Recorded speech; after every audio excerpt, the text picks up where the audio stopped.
खबर गाजीपुर के सैदपुर खानपुर थाना क्षेत्र के अंतर्गत स्थापित चौकी भजुहा का उद्घाटन आज एसपी ओमवीर सिंह द्वारा किया गया। वहीं एसपी ने उद्घाटन के दौरान उपस्थित आम जनमानस से कहा कि नई चौकी खुलने से अपराध और अपराधियों पर अंकुश लगाने में पुलिस को काफी सहूलियत होगी। कप्तान ने बताया, जनपद में कानून व्यवस्था की जिम्मेदारी पुलिस की होती है। इस काम को बेहतर तरीके से करने के लिए अलग अलग इलाकों में थाने और पुलिस चौकी होती है, ताकि नागरिकों के मन में सुरक्षा का भाव रहे और अपनी फरियाद लेकर वह वहां जा सके। प्रदेश के जिला में पुलिस का सबसे मजबूत केंद्र होता है पुलिस थाना, जहां थाना प्रभारी समेत कई अधिकारी और कर्मचारी तैनात होते हैं। थाने का सबसे बड़ा अफसर एसओ और एसएचओ कहलाता है। थाना क्षेत्र काफी बड़े होते हैं, इसलिए थाने की सीमा में कई पुलिस चौकी भी स्थापित होती है, जिनका मकसद कानून व्यवस्था बनाए रखने और थाना प्रभारी के निर्देशों का पालन करना होता है। पुलिस चौकी को आप थाने का एक छोटा कार्यकारी कार्यालय भी कह सकते हैं, जिसका इंचार्ज एक उप निरीक्षक होता है। इस पद पर तैनात एसआई को चौकी प्रभारी भी कहते हैं। जिला कप्तान ने बताया कि खानपुर थाना हमेशा क्षेत्र में तत्पर रहेगी। इस चौकी से यहाँ के क्षेत्र के लोगों को काफी साहस रहेगा और जो भी समस्या होगी वह सारी समस्या का निदान इस पुलिस चौकी से किया जाएगा।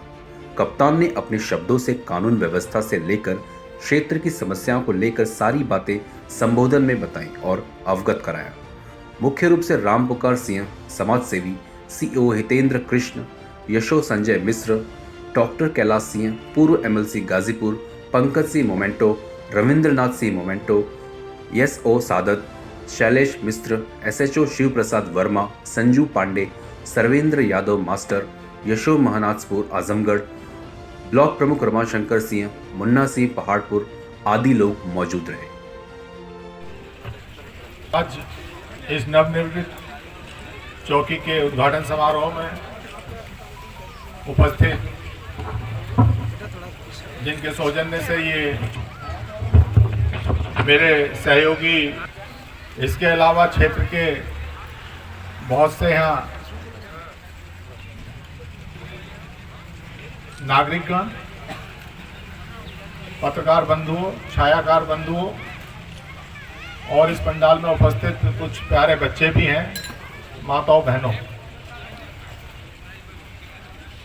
जहां हम इस समय खड़े हुए हैं ये बिल्कुल आजमगढ़ का बॉर्डर है। पुलिस की दृष्टि से ये बहुत संवेदनशील, क्योंकि मैं पहली बार इधर आ रहा हूं और जहाँ से हम लोग चले हैं लगभग जैसे क्रॉसिंग पार किया है, वहाँ से लेकर यहाँ तक मुझे ये प्रतीत हो रहा है कि यहाँ के लोगों को बड़ी असुविधा होती होगी जब कोई घटना घटित हो जाती होगी और पुलिस का रेस्पॉन्स टाइम भी ज़्यादा रहता होगा। यद्यपि आप सब विदित है कि इस समय पुलिस की जो इमरजेंसी सर्विस है डायल 112, उसके द्वारा कोशिश की जाती है कि अगर कोई घटना कहीं घटित होती है तो न्यूनतम समय पर पुलिस वहाँ पे पहुँचे और जो पीड़ित है उसे जो भी सहायता प्रदान की जा सकती है प्रदान करें। लेकिन इन सब के बावजूद थाने और चौकी का अपना महत्व होता है। पुलिस की फिजिकल प्रेजेंस जिस इलाके में रहती है वहाँ अपने आप ही एक समृद्धि का और विकास का एक नया आयाम लिखना शुरू कर देती है। आज से करीब 15-20 साल पहले पुलिस की जो स्थिति समाज में थी आज उससे बिल्कुल भिन्न है। जैसे इंफ्रास्ट्रक्चर होता है, अच्छी सड़कें, अच्छे स्कूल, अच्छे हॉस्पिटल इधर का पार्ट बन गई है। इंफ्रास्ट्रक्चर का पार्ट इस तरह से आप समझिए, सामान्य रूप से आप देख लीजिएगा जहाँ पे पुलिस चौकी या पुलिस थाना खुल जाता है वहाँ पे ज़मीनों के रेट अपने आप बढ़ने लगते हैं। इसलिए बढ़ने लगते हैं कि लोगों में एक सुरक्षा का भाव पैदा होता है और लोग वहाँ अपना एक रोजगार करने का, व्यवसाय करने के बारे में सोचने लगते हैं। अभी पिछले दिनों अच्छी एक प्रतिमान ये भी है, अभी पिछले दिनों global investor meet Uttar Pradesh सरकार ने कराई थी, जहाँ पे प्रदेश सरकार ने लक्ष्य रखा था लगभग 10 लाख करोड़ का। लेकिन जब ये जिम्मेदार लोग मूक दर्शक बन जाते हैं तो फिर दिक्कत पैदा होती है। अपनी जिम्मेदारियों से विमुख हो जाते हैं और ये प्रयास करते हैं, पार्टी बनने का प्रयास करते हैं, तो गांव में अनावश्यक तनाव पैदा होते हैं, लोग मरने मारने पर उतारू होते हैं। जो बातें, जो विवाद आसानी से सुलझाए जा सकते हैं, उसे और बड़ा कॉम्प्लेक्स कर देते हैं। भाई किसे नहीं मालूम कि इस गांव में कौन कहाँ रह रहा है, किसका परिवार कहाँ रह रहा है, लेकिन अचानक कोई आदमी प्रकट होता है, कहता है साहब 20 साल पहले कोई एक फर्जी सा कागज लेके आएगा, ऐसा कौन बुलाएगा ये वेरीफाई करने के लिए, दादा लिख गए या उसी में लोग परेशान घूम रहे हैं।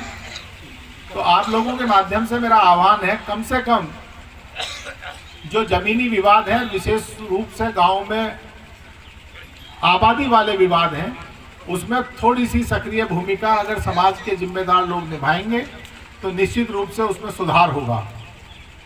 वो अनावश्यक रूप से एक लॉ एंड ऑर्डर की समस्या बन जाती है। कभी कभी लोग अतिक्रमण करने लगते हैं इधर उधर की ज़मीनों पे, क्योंकि फिर वो गांव में जब उसे अपनी ज़मीन नहीं मिलती तो वो ग्राम समाज की ज़मीन में चल देता है।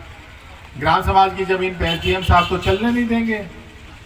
मान लो लेखपाल से मिल मिला के अगर थोड़ा बहुत कहीं किसी ने अनदेखी कर भी दी तो कहीं ना कहीं, क्योंकि इस समय इतने माध्यम हैं देखने के, हर जगह कैमरा है, कैमरा ने ये भी कैद कर रखी थी और आज क्या स्थिति है, तो कृपया करके इस पर थोड़ा सा ध्यान देंगे तो एक और अच्छे वातावरण को हम बना सकते हैं गांव के स्तर पर और बेहतर व्यवस्था दे सकते हैं। जहाँ तक अपराधियों का सवाल है, जहाँ वो रहते हैं आसपास के लोगों को ये अच्छी तरह से भान होता है कि कौन आदमी शरीफ है और कौन आपराधिक प्रवृत्ति का है। जो आदमी अभी 2-4 महीने पहले या 1 साल पहले तक पैदल चल रहा था या साइकिल पे चल रहा था, अचानक स्कॉर्पियो पे या बड़ी बड़ी गाड़ियों में चलने लगे, तो लोगों को संदेह होना चाहिए कि आखिर कौन सा माध्यम है, कहाँ से आ रहा है। कहीं धन वर्षा हमने तो देखी नहीं कहीं हो रही हो, अगर लोग वैसे ही लूट के ला रहे हो। अगर वो वास्तव में मेहनत कर रहा है तो वो भी दिखता है, लोग उसकी भी प्रशंसा करते हैं, लेकिन अगर उसके उचित माध्यम नहीं है तो निश्चित रूप से लोगों को, आसपास के लोगों को थोड़ा सतर्क हो जाना चाहिए और गतिविधियों पर ध्यान रखना चाहिए, क्योंकि आपराधिक प्रवृत्ति के लोग किसी के सगे नहीं होते, लेकिन उनको जब संरक्षण मिलने लगता है। रिपोर्ट श्याम पवन चौहान, CEN न्यूज, गाजीपुर। माझी मुंबई माझं घर, Kings my home, science Sonapatti इथे सुरू आहे। सर्वसामान्यांच्या खिशाला परवडणारी घरे आजच बुक करा। आज नाही तर कधीच नाही। 41 लाखांपासून 64 लाखांपर्यंत सर्व करासहित। CEN न्यूज, देश प्रदेश की ताजा तरीन खबरों के लिए CEN न्यूज को सब्सक्राइब करें और रहें पल पल की खबर से हर पल बाखबर।